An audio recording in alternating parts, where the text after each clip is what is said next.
Phone کے ساتھ ساتھ اس نے زمین سے ایک اور چیز بھی اٹھائی تھی۔ وہ لاکٹ تھا، دل بنا ہوا، اس کے ساتھ لمبی سی چین۔ اس نے وہ دل کھولا تو اس میں سمیرا اور کسی خاتون کی تصویر تھی۔ زمرد فوراً پہچان گیا کہ یہ اس کی امی کی تصویر ہوگی۔ لاکٹ واپس بند کر کے اس نے جیب میں ڈالا اور گھر کی جانب چل پڑا۔ 3-4 دن سے روز شہر جاتا ہے تو زمرد خیر ہے نا؟ بڑے ماموں نے زمرد سے پوچھا۔ جی تھوڑے عرصے حضرت کی جگہ جاتا ہوں، اسے کچھ کام تھے۔ زمرد نے زمین سے گھاس کا تنکا توڑتے ہوئے کہا۔ وہ اور اماں بڑے ماموں کے گھر آئے ہوئے تھے۔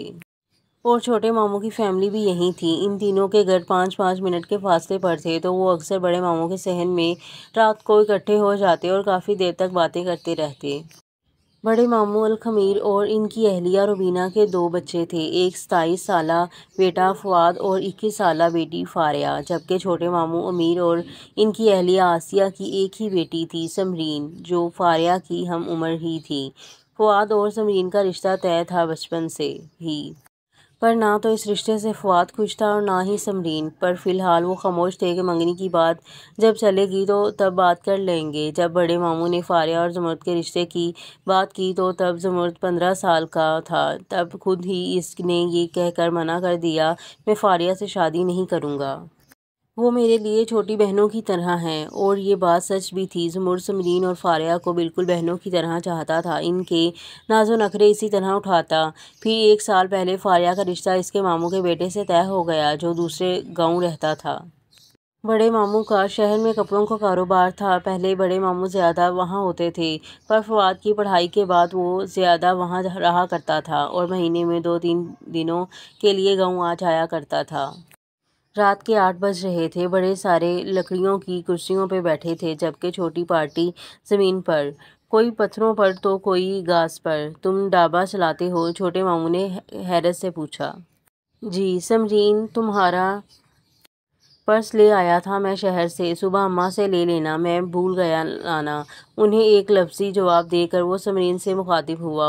وہ اور فؤاد ایک طرف بیٹھے ہوئے تھے، وہ دونوں دوسری طرف اور درمیان میں تھوڑے آگے بڑوں کی کرسیاں تھیں۔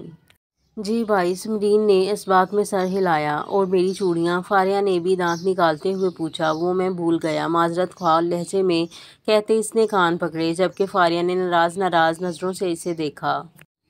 تم زمینوں پر کام کر لو یا پھر فؤاد کے ساتھ شہر چلے جاؤ، وہاں کام کرو، اور تم اپنی جگہ کسی اور کو ڈھابے میں بھیج دو، بڑے ماموں نے نرمی سے اس سے کہا، پر انہیں سچ میں غصہ آیا تھا یہ بات سن کے، جبکہ باقی سارے خاموشی سے انہیں دیکھ رہے تھے۔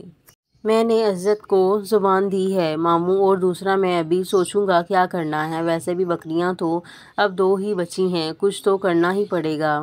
پر بیٹا ڈھابہ، ماموں نے کچھ کہنا چاہا، کیا برائی ہے ڈھابے میں لخمیر، اور ویسے بھی کوئی کام چھوٹا بڑا نہیں ہوتا، اگر ایک بندہ ایک جوس کا گلاس بھی خود سے محنت کر کے بنا کر بیچتا ہے اور اس کے بدلے میں اسے کچھ ملتا ہے تو وہ بھی انسان سے بہتر ہے جو حرام کے کاموں میں پڑا ہے۔ اس بار اماں نے اونچی آواز میں کہا۔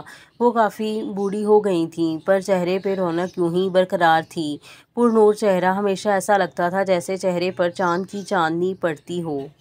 جبکہ زمرد کو وہی لڑکی یاد آ گئی، شاید وہ بھی اسی لیے یہ پوچھ رہی تھی کہ میں ڈھابے والا ہوں۔ بے اختیار اس کے لبوں کو مسکراہٹ نے چھوا۔